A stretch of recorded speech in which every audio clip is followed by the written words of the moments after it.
میں نے الحمدللہ اپنی زندگی میں اپنی والدہ کی بہت خدمت کی. یہ نہیں کہ خدمت نہیں کی، بہت خدمت کی. اتنی خدمت کی کہ ہزاروں میں کوئی ایک بھی اتنی نہیں کرتا ہوگا. میرا ایک اصول تھا کہ والدہ صاحبہ کھڑی ہے تو میں بیٹھتا نہیں تھا. پہلے والدہ بیٹھتی تھی، پھر میں بیٹھتا تھا. اور اکثر و بیشتر ایسا ہوتا تھا کہ وہ چارپائی پہ بیٹھتی تھیں تو میں نیچے فرش پہ ان کے پیروں میں بیٹھ جاتا تھا. وہ مجھے ہمیشہ کہتی تھی بیٹا چارپائی پہ بیٹھو، کرسی پہ بیٹھو، ادھر بیٹھو. میں کہتا تھا امی مجھے اجازت دے دے، بس میں آپ کے پاؤں میں بیٹھوں. مجھے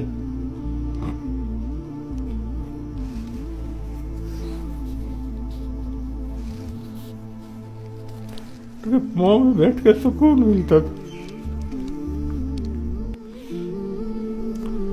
اپنی طرف سے میں نے خوب ان کی خدمت کی،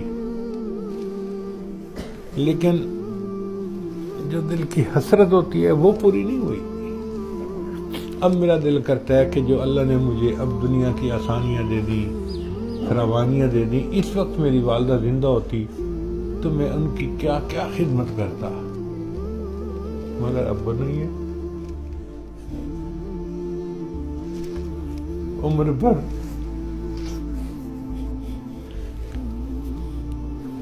عمر بھر تیری محبت میری خدمت کر رہی.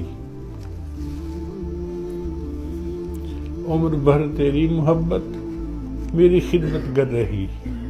میں تیری خدمت کے قابل جب ہوا تو چل بسی.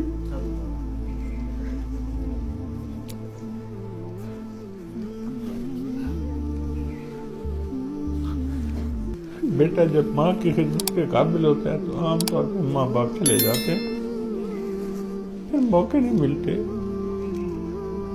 تو اب طالب علم ہیں، اپنے ماں باپ کی خدمت کریں، اپنے بڑوں کی اساتذہ کی خدمت کریں، اور ایک بات دل میں بٹھا لیں کہ ہم نے دوسرے کی نفع رسانی کے لیے زندگی گزارنی ہے.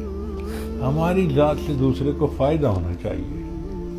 اچھی نیت ہوگی، ہماری ذات سے دوسرے کو فائدہ ہوگا تو اس پر اللہ تعالی ہماری بخشش فرما دیں گے. آپ خوش نصیب ہیں کہ عمر کے اس حصے میں ہیں کہ آپ کسی استاد کی، کسی شیخ کی خدمت کرنا چاہیں تو آپ کو موقع ملے گا. ماں باپ کی خدمت کرنا چاہیں آپ کو موقع ملے گا. اور یہ موقع ہمیشہ نہیں ملتے. مشہور واقعہ ہے کہ ابراہیم ادھم ایک بادشاہ تھے اور چاہتے تھے کہ میں اللہ کا ولی بن جاؤں. ایک مرتبہ انہوں نے خواب دیکھا کہ کوئی بوڑھا آدمی ہے اور وہ بیٹھا ہوا کچھ لکھ رہا ہے. تو اس سے پوچھا بھئی آپ کون ہیں، کیا لکھ رہے ہیں؟ اس نے کہا میں فرشتہ ہوں اور میں لکھ رہا ہوں ان بندوں کے نام جن کو اللہ جو اللہ سے محبت کرتے ہیں. بھئی میرا نام ہے اس میں. انہوں نے کہا آپ کا نام اس میں کیسے ہو سکتا ہے؟ اب تو بادشاہ ہے، سارا دن دربار میں بیٹھتے ہیں اور بس مخلوق کے کاموں میں لگے رہتے ہیں. آپ کا نام کہاں اللہ کے چاہنے والوں میں؟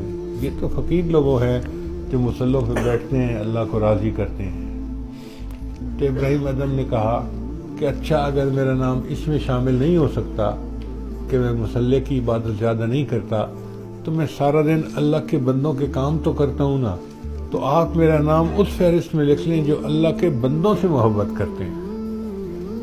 تو اس نے کہا کہ اچھا ٹھیک ہے، میں اس لسٹ میں لکھ لوں گا جو اللہ کے بندوں سے محبت کرتے ہیں. خواب ختم ہو گیا. کچھ عرصے بعد ابراہیم اعظم نے دوبارہ یہی خواب دیکھا. اب وہ بوڑھا بیٹھا لکھ رہا ہے. تو ابراہیم اعظم نے پوچھا بھائی کیا لکھ رہے ہو؟ اس نے کہا میں ان لوگوں کے نام لکھ رہا ہوں جن سے اللہ محبت کرتے ہیں. اچھا اس میں میرا نام ہے؟ اس نے کہا دیکھو پہلے نمبر پہ تمہارا نام. کیوں؟ اس نے کہا اس لیے کہ جو اللہ کے بندوں سے محبت کرتا ہے نا، اللہ فرماتے ہیں میں اس بندے سے محبت کرتا ہوں.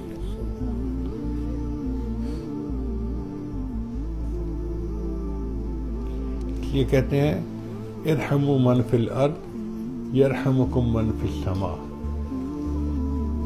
کہ جو زمین پہ ہیں تم ان پہ رحم کھاؤ تو جو آسمانوں والا ہے وہ تم پہ رحم کھائے گا. ہم اللہ کے بندوں سے اللہ کے لیے محبت کریں گے اور اس کے بدلے اللہ ہمارے ساتھ محبت فرمائیں گے.